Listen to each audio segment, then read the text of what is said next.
নির্বাচন কমিশন বলছে অনেক নারী ফেস ঢাকতে চান বলে জাতীয় পরিচয়পত্রে তারা ছবি তুলছেন না এবং তাদের সংখ্যাটা বেশ বড়।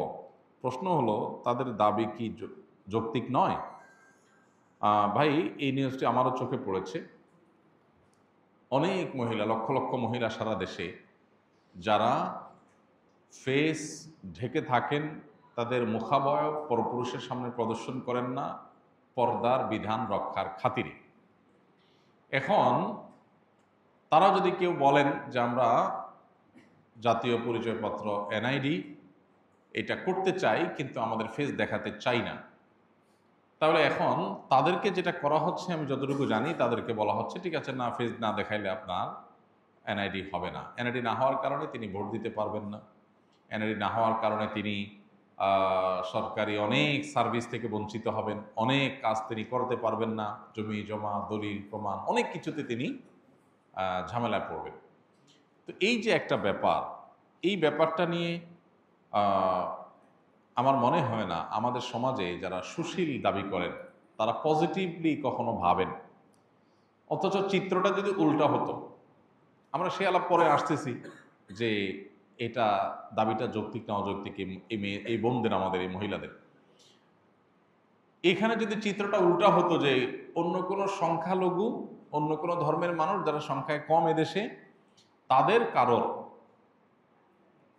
ধর্মীয় কারণে তারা ছবি তুলতে চাচ্ছেন না, তাদের ধর্মের নিষেধ, এই জায়গা থেকে তারা এটা করতে চাচ্ছেন না, এরকম যদি হতো তাহলে সেক্ষেত্রে কি হতো? সেক্ষেত্রে আমাদের সুশীলটা দেখা যেত এইটার সপক্ষে বিরাট বড় আন্দোলন তারা গড়ে তুলতেন যে ধর্মীয় অধিকার রক্ষা করতে হবে সংখ্যালঘুদের, অতএব তাদের অধিকার রক্ষা করার জন্য তাদের জন্য ছবি ছাড়া এনআইডি করার সিস্টেম চালু করা হোক, এরকম ব্যবস্থা রাখা হোক যে তারাও যেন বঞ্চিত না হয়। তিনি তার ধর্ম পালন করতে চাইবেন, সেটা সেই চাওয়া পূরণ করা উচিত, এটা তার সাংবিধানিক অধিকার। এখন আপনি তাকে বলবেন হয় তুমি এনআইডি কার্ডের ছবি তোলো, এনআইডি কার্ড নাও, আর নাহলে তোমার ধর্ম চর্চা ছাড়ো, আপনি এটা করতে পারেন না। এই অধিকারের কথাটা সেখানে উত্তর, কিন্তু এখন উল্টা তারা মাসআলা বলতেছে, মাসআলা যেখানে আলেমদের বলার কথা, এখন তারা মাসআলা বলতেছে, বলে যে না এনআইডি কার্ডের জন্য ছবি তোলা তো জায়েজ আছে, আপনারা কেন ঝামেলা করেন। ওনারা এখন মুফতি হয়ে গেছে। যারা এখানে মাসআলা দিতে আসছেন, ওনারা আসলে মাসআলা দিতে আসেন নাই, ওনারা মূলত মুসলিম নারীর ধর্মীয় অধিকার এটা থেকে তাদেরকে বঞ্চিত করতে আসছেন। এই মানুষগুলাই সুশীল সাজেন, এটা হলো সবচেয়ে দুঃখজনক বিষয়। লক্ষ লক্ষ নারী, লক্ষ লক্ষ নারী এদেশে তারা তাদের ফেস ঢাকেন, পরপুরুষের সামনে ফেস দেখান না। একটা রাষ্ট্রের লক্ষ লক্ষ মানুষ, অগণিত মানুষ, বিপুল সংখ্যক মানুষ, তারা তাদের ধর্মীয় চিন্তাধারা থেকে, ধর্মীয় বিশ্বাস থেকে যে কাজটি করেন সেটাকে রেসপেক্ট দেখানো রাষ্ট্রের কর্তব্য। যদি সেটা রাষ্ট্র না করে তাহলে তাদের ধর্মীয় অধিকার, ধর্মীয় স্বাধীনতা, তাদের ধর্মীয় যে সংস্কৃতি আছে সেটার প্রতি শ্রদ্ধা দেখানো হলো না। এটা ভিন্ন আলাপ যে তাদের এটা কি বাড়াবাড়ি নাকি এটা শরিয়া, এটা কিন্তু কালচার হিসাবে আপনি দেখেন, সংস্কৃতি। এদেশের অনেক লক্ষ লক্ষ মেয়েরা তারা যুগ যুগ ধরে এই সংস্কৃতি ধারণ করে আসছেন, তারা ফেস ঢাকেন, পরপুরুষ সামনে ফেস দেখান না।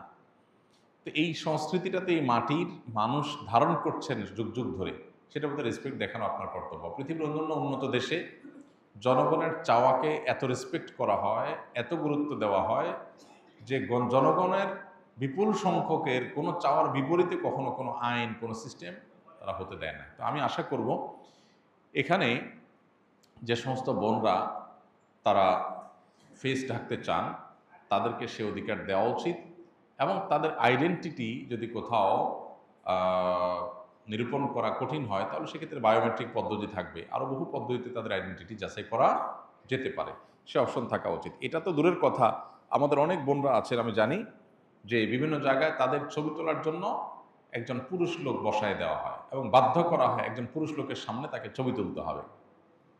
এটা কিভাবে গ্রহণযোগ্য হতে পারে?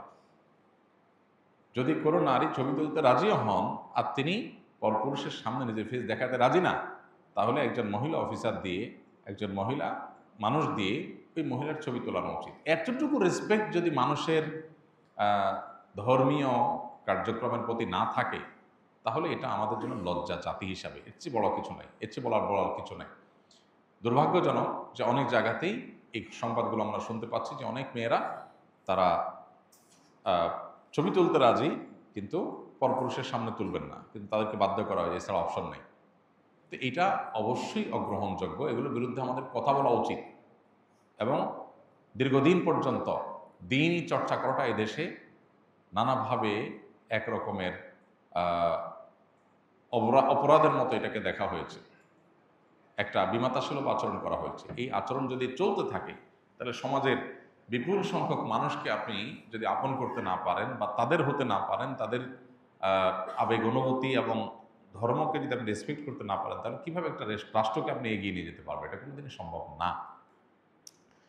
এই আলাপ যদি আমরা উঠে অনেক লম্বা সময়ের ব্যাপার যে মেয়েরা এনআইডি কার্ডের জন্য ছবি তুলতে পারবে কিনা, জায়েজ আছে কিনা যদি বলেন, তো জায়েজ নিয়ে অনেক আমাদের মতেই জায়েজ আছে, সেটা আমরা অবশ্যই বলতে পারবো। অনেক ওলামায়ে কেরাম বলেছেন আইডেন্টিটির জন্য এটা দরকার হলে নিরুপায় হলে জায়েজ আছে। কিন্তু কেউ যদি না তুলতে চান, না তুলে সুবিধা নিতে চান এবং সেই সুবিধা দেওয়ার যদি স্কোপ থাকে, তাহলে তার সেটাকে রেসপেক্ট করতে হবে। এ ব্যাপারে কোনো আলেমের কোনো দ্বিমত নেই।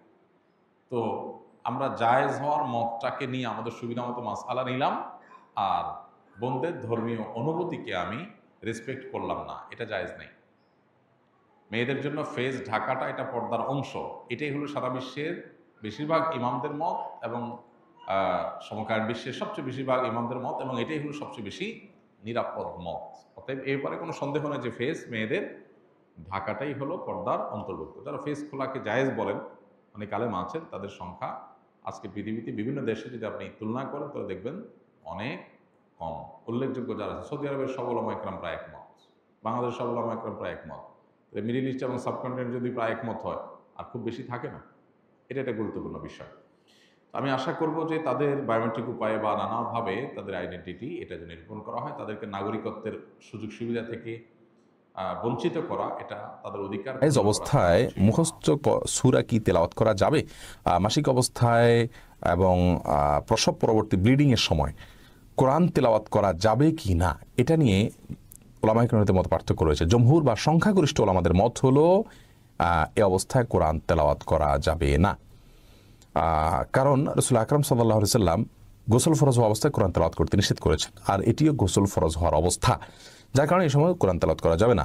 সম্প্রতি বিন বাজ ইবনে উসাইমিন রাহিমাহুল্লাহ তারা সহ আরব বিশ্বের কোনো বা অনেক ওলামায়ে কেরাম বলছেন যে এটি করা যাবে।